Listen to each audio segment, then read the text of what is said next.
Hello and welcome to Pathways, where you are invited to join me for a visit with leaders in personal development and cultural evolution. This is your host, Paul O'Brien. There are countless books, articles, movies, blogs, sermons, lectures, poems, and songs devoted to the meaning and pursuit of happiness. But what about pleasure? The subject typically arouses a blush of curiosity, possibly followed by feelings of guilt and shame. Clearly, there's much more to pleasure. Feeling conflicted about this fundamental driving force in our lives indicates we have touched on a cultural blind spot ripe for exploration. Our guest today is Jia Gottlieb, author of the new book, The Pleasure Book. Jia was born to an Austrian Jewish father and a Chinese mother and grew up in a white middle-class suburb outside of Chicago. After graduating from college, he backpacked around the world for a year. During a 12-day trek in the Himalayas, he found his calling as a doctor. He received his MD from Northwestern University, completed his residency in family medicine at the Community Hospital of Sonoma County, California, and then traveled to China, Japan, and India to study acupuncture, martial arts, yoga, and other ancient practices. Shortly after returning to the States, Dr. Gottlieb established Still Mountain Clinic in Boulder, Colorado, where he provides patients a unique therapeutic approach based on his extensive training in both Western medicine and the Eastern healing arts. Hello, Jia, and welcome to the Pathways Show. Hi, Paul. Glad to be here. Okay, what a fascinating background you have. Now explain for us how you perceive the need for a book on pleasure and the connection of pleasure to healing and the rest of your work. That came about through a process of exploration. And I took my calling as a medical doctor quite seriously. That is, I saw my task as the relief of suffering, helping to relieve suffering. And as I explored the roots of human suffering, which I was seeing every day in my patients, I worked my way upstream to the headwaters. And to my surprise, I found that the a major cause of human suffering is a deep and profound misunderstanding about pleasure. Well, tell us about that, because most people associate pleasure with the five senses, a fleeting sensual experience, and probably not much more. How is that a great misunderstanding? Well, it's true that pleasure begins with a sensation in the body that we like. And so it has a very deep physical root. But then if you go deeper into, well, what gives me those pleasant sensations in my body, which today we associate with dopamine release and so forth. If you look into that a little more deeply, you realize, well, yeah, physical things will give me that feeling, and I like it. But then so are there emotional feelings, what we call happiness, joy, love, fun. These are emotional pleasures. And then there are mental pleasures. I can have a pleasant thought that I have enough money in the bank, makes me feel good. That I own a rare piece of art makes me feel good. So there are these three levels: physical, emotional, and mental levels of pleasure. And then there is a fourth level called spiritual, for lack of a better word. And where this plays into medicine is how do we make decisions and choices in our day-to-day life? How do we know what to eat? How do we know where to go, who to talk to, what career path to pursue? Well, there are two basic cardinal forces that direct us. One is called pleasure, and the other is called pain. So this is very fundamental, right? I mean, every organism knows what's good for it and avoids what's bad for it. We call it instinct. In complex organisms like ourselves, we call it pleasure and pain. Unfortunately, pleasure and pain is very poorly understood in our culture because of all kinds of reasons, not least of which are religions, social taboos, etc. And we imagine that pleasure and pain is like a compass, North Pole and South Pole. And all you need to do is, follow the right direction and you'll get to your destination. Unfortunately, pleasure and pain are not like the North and South poles of a compass. So that's where you go wrong right off the bat. If that's what you think if you think the opposite of pleasure is pain and the opposite of pain is pleasure, you're already wrong. Your compass isn't working. What is the opposite of pleasure if not pain? Yeah, a very good question. And you have to think about this a little bit deeper. But what I can tell you is the opposite of pleasure and the opposite of pain are the very same thing. Which is? So pleasure and pain are not at opposite ends of the needle. They are next door to each other, which is why pleasure and pain often commingle. Like marathon runners, like where you live in Portland, there's a lot of extreme athletes. And why are they doing this? They look like they're suffering, but actually they're saying, hey, I'm really feeling alive and enjoyable right now. It's so funny. In our culture, it seems like we glorify suffering. Look at the Christian religion, which glorifies this, this person being tortured to death because we're so bad. And this is a sacrifice for how sinful we are. And so we sort of associate pleasure with sinfulness and suffering with holiness. And you really take issue with this in your book. I thought that was brilliant, the way that you explained how that all came down with St. Augustine and original sin. But, it seems to me, well, as you say in the book, ironically, setting a person against their own biology and making sexual pleasure forbidden only adds to its excitement and commercial appeal. And you show how we associate pleasure with sex, and we're sex negative culture. Let's go into that. And Sure. We're so conflicted about pleasure, and I think your book is trying to heal that split. Right. There's a reason that Nevada is next door to Utah. They need each other. Aside, all morals and ethics and skillful living aside, there's a commercial interest here.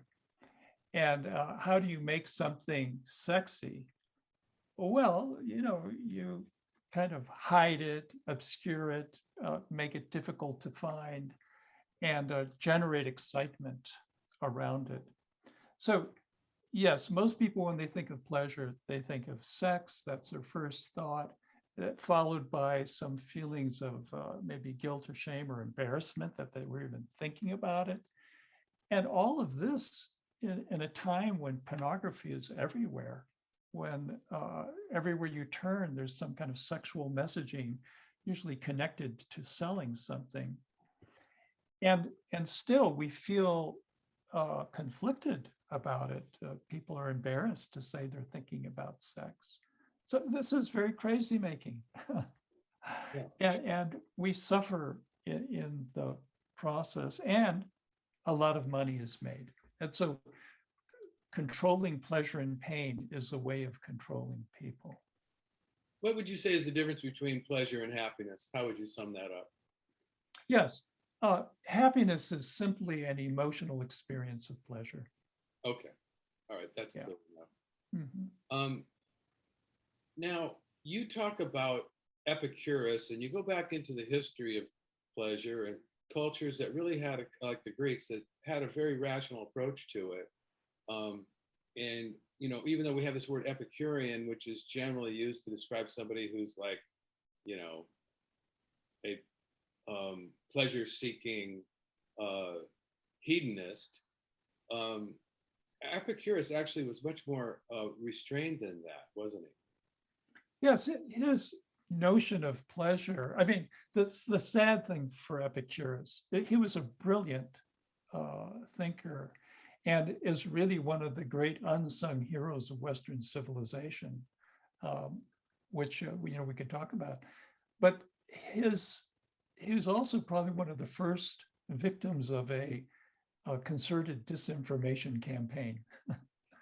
So we think of Epicurus, and if you look in the dictionary today, you'll see someone who enjoys fine food and drink. Well, that just happens to be 180 degrees opposite of what he actually taught, which was a very restrained understanding of pleasure, that really when you have satisfied yourself and have no pain in your body, then that's it. That should be the ultimate pleasure. He called it ataraxia. We call it peace of mind. And you're done. So Epicurus' approach to pleasure in our modern day context, we would see him as being an ascetic, someone who's living a very simple, clean life and really enjoying it. Yeah, and I like that the second greatest pleasure in Epicurus's view was friendship. Yes. And this kind of speaks to something that you talk about in the book about if you're going to have two reminders to live by, one of them is to be present, and the other one is to make relationship. And I love that. I'm carrying that around with me in my wallet, sort of like, what a great reminder. And isn't that what you just described with Epicurus's approach? If you're satisfied, okay, be present with that. You don't have to like keep striving for future gratification like I think we tend to do in our culture. We never are satisfied. We never have enough. We hardly experience the thing we're getting pleasure out of now because we're already looking forward to the next thing. Is that ring true? Yes, right. We are junk pleasure junkies. Right. And think of it in terms of junk food. You never get enough of it. That great jingle, you can't stop eating them. And why can't you stop eating them? Because they tickle your senses. They give you the sense that you're going to get some pleasure here, but then they don't really deliver. There's no nutritional content, and therefore we continue to be hungry. And that's the same way we are about junk pleasures. We indulge in superficial pleasures that ultimately don't satisfy us. And therefore, we just want more and more and more. And that consumerism is not only destroying our personal health, it's now destroying the planet. So that's where it gets real serious. You talk about classic pleasure disorders like compulsions and addictions, and I think that's what you're referring to now. And what's the relationship between addictions and junk pleasures? Is addiction generally always a compulsive appetite for junk? Well, this is a little bit of a subtle question and distinction, but I think it's worth understanding.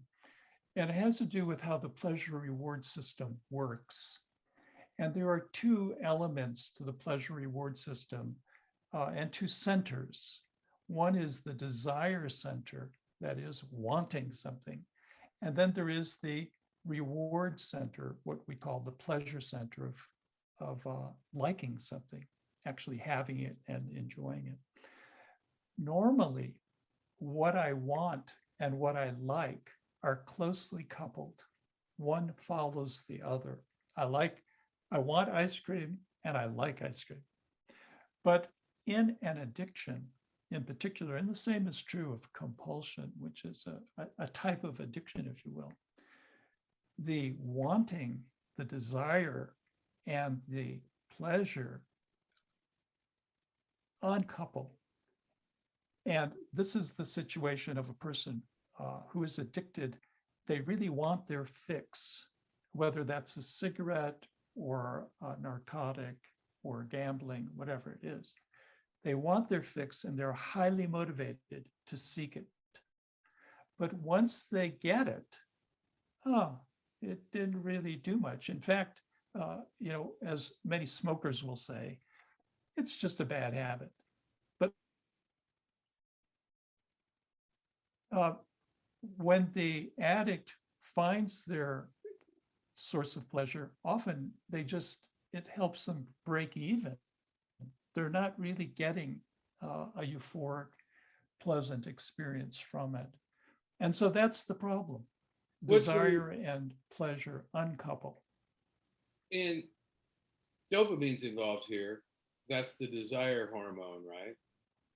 Yes, neurotransmitter. Neurotransmitter, right.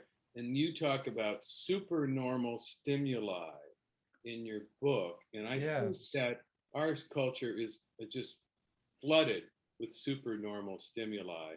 What is that, and how is that related to compulsive pleasure seeking?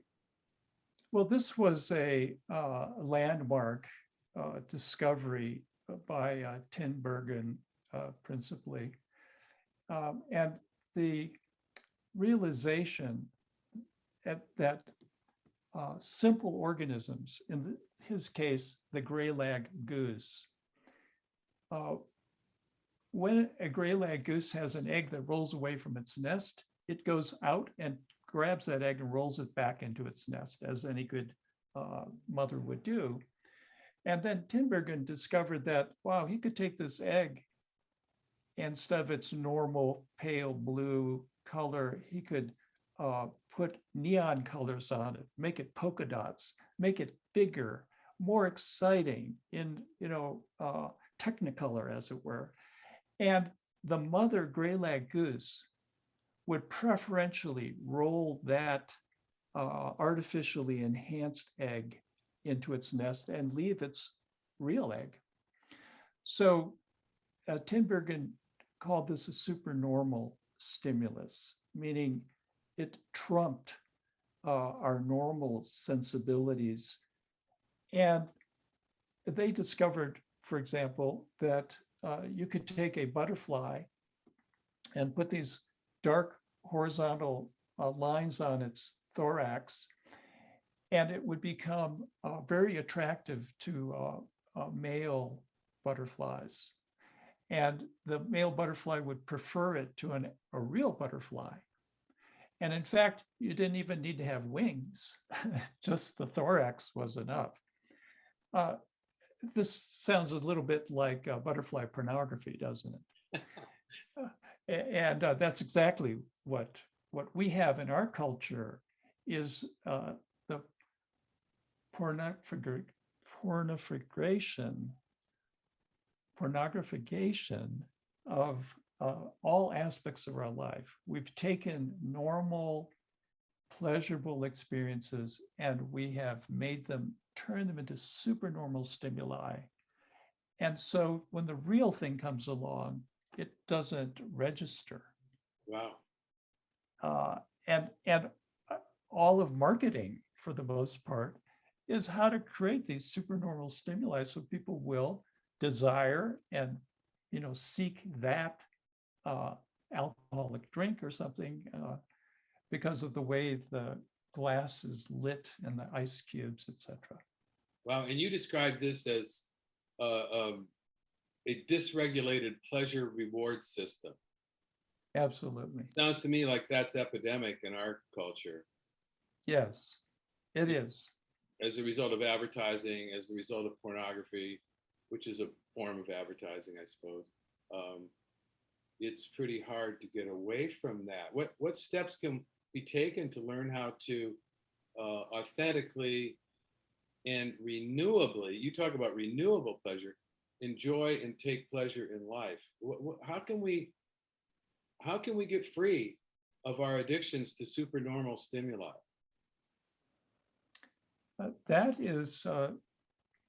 That's where we come back to Epicurus. He understood that it's important to live a simple life, that people who live a simple life actually enjoy uh, the pleasures of life more. And seems a little bit paradoxical. Like, well, gee, I want all these things. I want to get a jet ski. I want to do helicopter skiing. I want to travel and get as much as I can, as much stimulation as I can. But if you pursue that, then the nervous system becomes jaded. It becomes desensitized. So the way to reverse this and, quite frankly, find our personal freedom begins with simplifying our life and investigating what is pleasure. First, realizing that pleasure is key to our existence. It determines the choices we make, the people we meet, the foods we select, even our career. So it's very fundamental. And then once you realize that pleasure is really important, then having the humility and the curiosity to say, maybe I don't know what pleasure is. I've been conditioned by my culture to say it's this, it's that, but let me investigate for myself. Well, that turns our attention inward into a very interesting journey of discovering what is pleasure. And that will take you places, and that will ultimately liberate you. Well, that sounds good. I think people have a lot of challenge with that because addictions are so compelling by definition. But I think reading your book is going to at least open people's eyes to looking at pleasure from a different point of view and understanding the difference between authentic pleasure and what you call junk pleasures.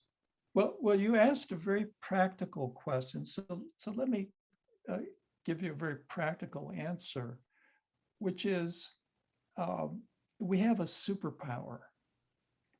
And that superpower is called attention.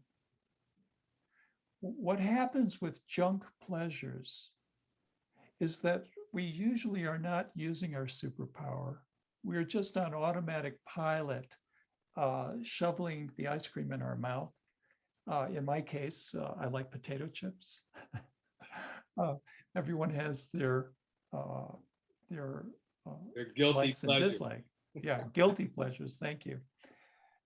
Now, the way to free yourself from that is eat your ice cream or your guilty pleasure or experience your guilty pleasure with as much awareness as you can bring to it. And in my case, it's like, look at that potato chip package, first of all. What's attracting me about it? How do I feel about it? The anticipation of it. And then look at the potato chips in my little bowl. How do they look? Do they look like nourishing food? Or do you see the oil glistening on them? Yeah. The salty taste. Then you taste it, and when you eat it, bring your full attention to it. What I can tell you, this is a spoiler alert. You may never really enjoy potato chips the same way again. All right, let's yeah. I understand. Let's talk about renewable pleasure because we've only got a couple minutes left, and renewable pleasure is in a category all by itself. Yeah, the last chapter of the book is called Renewable Pleasure for a Sustainable World. And this is really where my next book is going to take off from, because we're in trouble. We are living in an unsustainable way. I think that's clear to most people. And so how are we going to get out of this Anthropocene evolutionary bottleneck? And I believe the answer is pleasure, specifically renewable pleasure. All right, we've already established how important pleasure is. Now, if you understand pleasure as a natural resource, as important as fresh air or clean water. That's a very powerful way to think about it because it removes all the moral guilt, shame, dogma, and so forth. All right, a natural resource. How can we use it? Where do we find it? What is it? Who controls distribution, etc.? Well, when I first started looking at it, you can think in terms of you walk on a beach, you're having a good time, you're leaving a very small carbon footprint. If you have to fly 1,000 miles to get to that beach, your carbon footprint's much bigger. Okay, so that's not as renewable a pleasure. Got it. That's pretty straightforward. What I was surprised to discover in writing this last chapter after 15 years of working on this book and going over this stuff over and over, I discovered to my surprise that there's a deeper understanding of renewable pleasure, that the real source of the pleasure we all long for is the pleasure that we receive from another human being and that we share and give to another human being. That all of our wealth and titles and status is to try and create those relationships.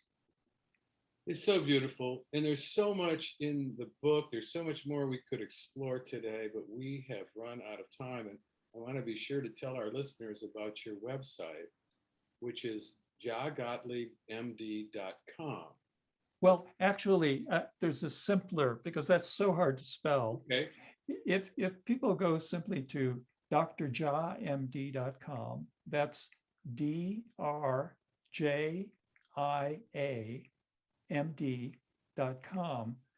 There they'll find just a wealth of information, and they can see the book trailer, book excerpts, take a free assessment quiz, look at podcasts like this, and video, and they can also ask Dr. Jia question and answers. Beautiful. There's so much there. Well, thanks again for being with us today, Dr. Jia. And for those who may have tuned into Pathways late, this is your host, Paul O'Brien, author of Intuitive Intelligence, a book that shares the theme of Pathways, which is personal and cultural evolution. And don't worry, you can play and or share this interview whenever you want via the internet or as a free podcast, and I'll tell you how in a minute. Today, we've been visiting with Dr. Jia Gottlieb, author of The Pleasure Book. I want to say thank you to all of our listeners for tuning into Pathways, which is broadcast and streamed on the internet at www.kboo.fm every other Sunday morning at 8:30 USA Pacific Time. Even better, podcasts of today's show, which you can listen to and forward to others, are available for free at divination.com, spelled D-I-V-I nation.com, as well as via iTunes and other free podcast servers. This is Paul O'Brien reminding you to tell your friends about Pathways Radio and podcasts. And thanks again to Dr. Jia and to all of you listeners for tuning in and being a part of the Pathways conversation.